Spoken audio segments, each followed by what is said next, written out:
Hello, we are studying Chapter 9, Intro to Differential Equations, and this unit we're going to discuss how to solve the first-order linear differential equation.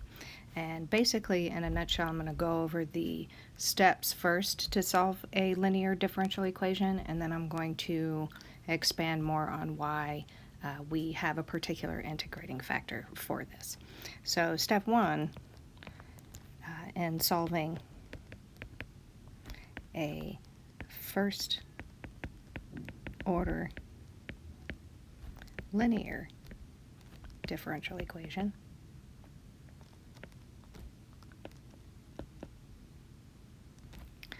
Step 1, we will want to put the equation in standard form.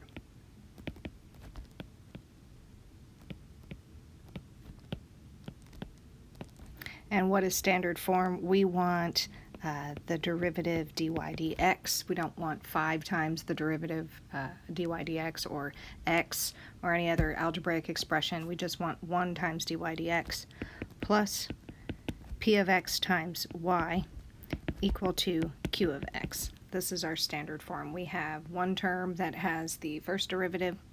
We have a second term that has y to the first power, and it can be multiplied by any algebraic expression in the variable x. And we also have another term that is another algebraic expression in terms of x. Second, we want to find the integrating factor. And what is the integrating factor? So notice that in that standard form, it's dy dx plus p of x times y. It is possible for you to have a minus, and if you do have dy dx minus pxy, take that minus with you in the calculating the integrating factor. So our integrating factor is going to be equal to e to the integral of p of x dx. And that does look like an indefinite integral in the exponent on base e, but please do not include the plus c. We just need an integrating factor. We don't need a family of functions that serve as the integrating factor. So after we make that calculation, and you want to simplify that integrating factor as much as possible, sometimes it might involve using logarithmic properties and then using a composition of inverse functions to come up with the most simplified form, and we will see that in several examples. Step 3, we want to multiply the equation on both sides by the integrating factor.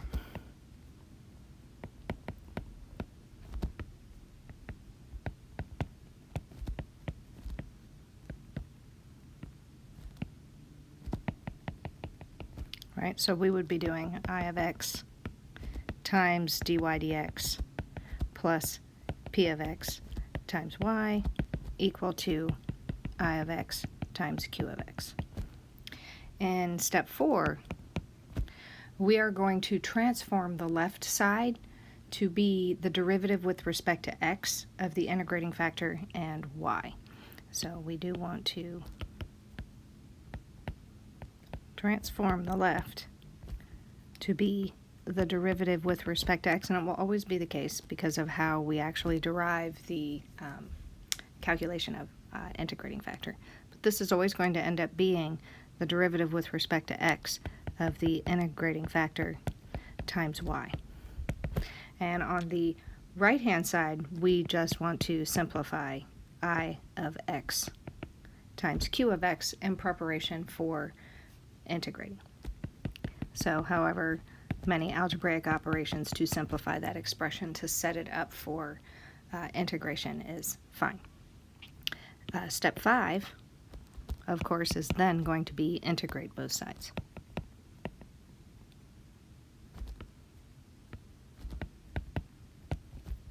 So we would integrate the derivative with respect to x of I of x times y, and we're going to integrate I of x times q of x dx. Integration and differentiation are inverse processes of each other, so the left-hand side will then transform to I of x times y, or calculate that 2 there, plus a constant, but we'll move that constant over to the right-hand side so that we just have one constant left over in the general solution to the equation. And let's say we go through techniques of integration and we come up with an antiderivative of big f of x, and we want to do plus c. And I just want to make note that f prime of x would equal I of x times q of x, just to let people know it is the antiderivative. And then our plus c gives rise to the family of functions in the general solution. Finally, in step 6, we want to solve for y, because that is the solution to our differential equation. So we want to divide both sides by I of x, and we would get y equal to f of x plus c completely divided by I of x, and this is going to give us our general solution. And of course, you can, if you're given initial values, you can substitute your initial values in and find the value of c to find particular solutions. So find particular solution if given initial values.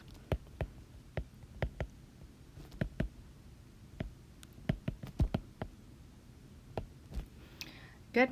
So why is it that the integrating factor is e to the integral of p of x dx? Well, we're going to look at steps 3 and step 4 here.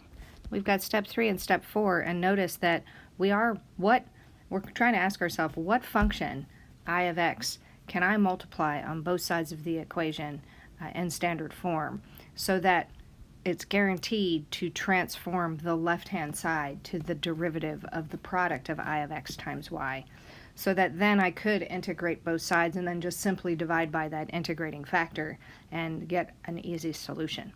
So let's set it up that way. Okay, so I'm just going to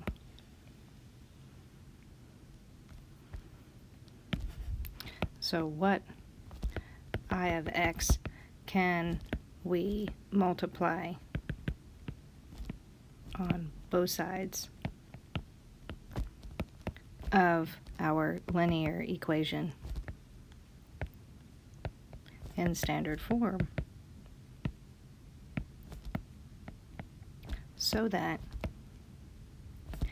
I of x times dy dx plus p of x times y actually equals the derivative with respect to x of I of x times y. Good. So we're just trying to find an expression for I of x, and it's going to turn out that it's going to be that e to the integral of p of x dx, and hopefully that will solidify your belief that this is a viable option and that you don't have to always clear parentheses in that step 3 and then discover that it is the derivative of the product. So let's figure that out. So first off, we are going to distribute the left side, and then we're actually going to calculate using our derivative rules. And what is that derivative? If we've got y equal to an f times a g, our product rule for derivatives says that y prime is going to be the derivative of the first times the second plus the first times the derivative of the second. So we're going to distribute the left-hand side, and if I distribute the left-hand side, and I'm going to change to y prime, and note that dy dx here is going to equal y prime just for the sake of ease. So if I distribute the left-hand side, I would get I of x times y prime plus I of x times p of x times y. And then on the right-hand side, it's going to be the derivative I prime of x times the second plus I of x times the derivative of the second, which is y prime. So notice when we've got that equation, we have two common terms, and if I just cancel those terms by subtracting from both sides, I of x times y prime, then they end up going away, and we are left with I of x times p of x times y equal to I prime of x times y. And let's just go ahead and divide by y on both sides so that we can cancel our y's. And we are left with I of x times p of x equal to, and now I'm going to change notation of I prime of x to di dx. And we are looking at a separable differential equation.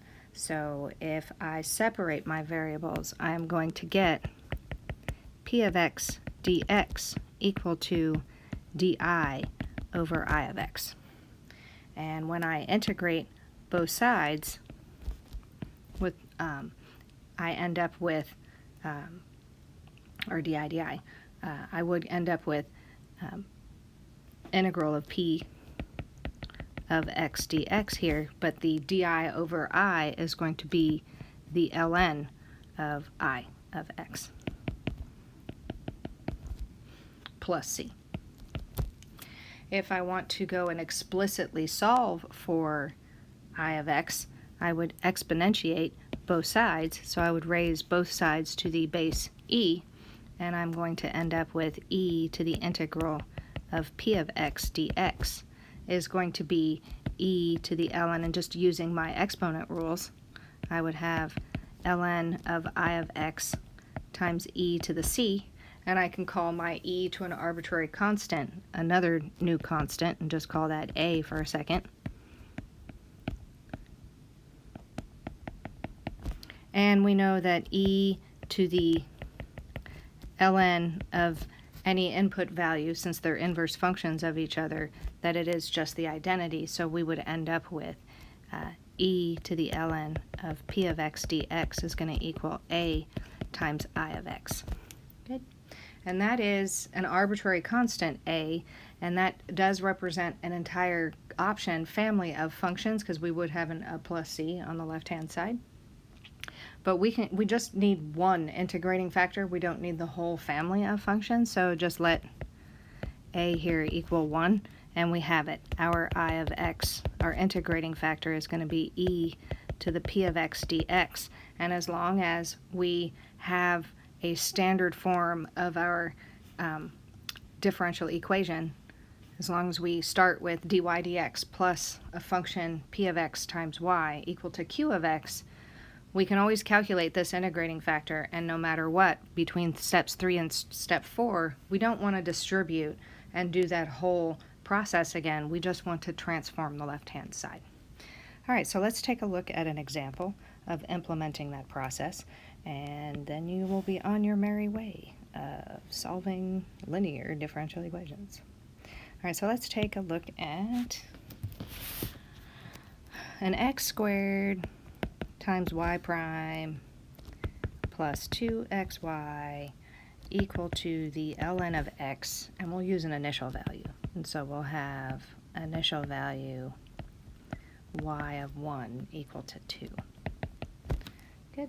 So let's solve this differential equation. So step 1, we want to put in standard form, and in order to put that in standard form, I'm going to need to factor out that x squared. So we're going to do standard form. And I'm going to factor out that x squared, and I'm going to get y prime plus 2x divided by x squared gives me 2 over x times y equal to the ln of x.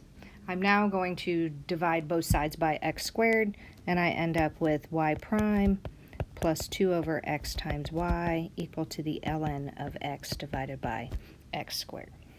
Step 2, I'm going to calculate my integrating factor, and my integrating factor is going to be e to the p of x dx.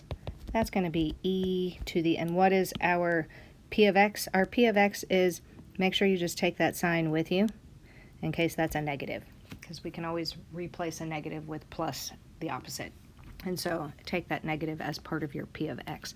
But in this case, we don't have one of those, so it's fine. We just have 2 over x dx, and hopefully you see that that is going to be e to the 2 times the ln of x. And we don't need to do plus c, we don't need to do a family of functions, we just need one integrating factor. And here I'm going to start playing with logarithmic properties because I want to simplify, because I know once I multiply by my integrating factor on the right hand side, I'm going to need to integrate eventually. So think of your future steps. So I'm going to simplify this to say this is e to the ln of x squared, because that's my log property. I can take that coefficient and make it an exponent inside my logarithm. And then I have a composition of inverse functions. E to the ln of x squared is just going to be x squared. So great, we have I of x is equal to x squared. So what's my step 3? I'm going to multiply both sides by I. So I have my y prime plus 2 over x times y equal to our I of x times the ln of x over x squared, and my I of x is that x squared.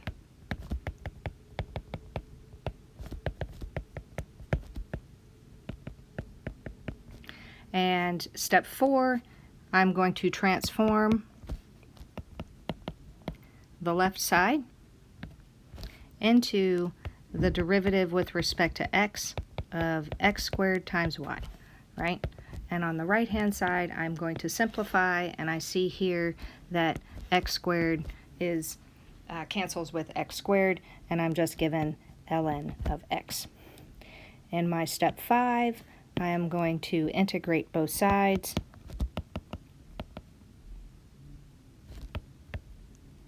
And in integrating both sides, it's going to be simple on the left-hand side because they're just inverse processes of each other, integration and differentiation. But on the right-hand side, I'm going to want to use integration by parts or some other use. So if we wanted to do by parts here, really quickly, we would want to let u equal our ln of x, and our du is 1 over x dx. Our dv would be dx, and our v would be x. And we transform the right-hand side to be u times v minus the integral of v du. And I end up with x ln of x minus the integral of x times 1 over x dx. And that translates to, or calculates to, minus x plus c.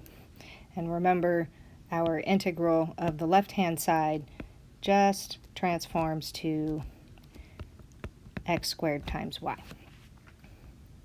Step 6, we want to solve for y. And I end up with y equal to x ln of x minus x plus c, all divided by x squared. So this is my general solution. But we started with an initial value. So with my initial values, I have y of 1 is equal to 2, and that tells me when x is 1, y is equal to 2. So I'm going to substitute those values into my general solution and solve for c. And so I get 2 equal to 1 times the ln of 1 minus 1 plus c, all over 1 squared.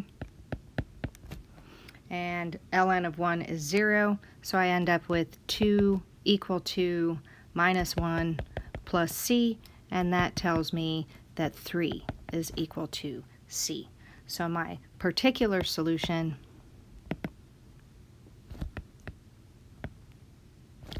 is going to be y equal to x ln of x minus x plus 3, all divided by x squared. Good? So do not be afraid by complicated looking linear equations. Try it out. And hopefully you are confident in your practice. Take care. Next up will be mixture.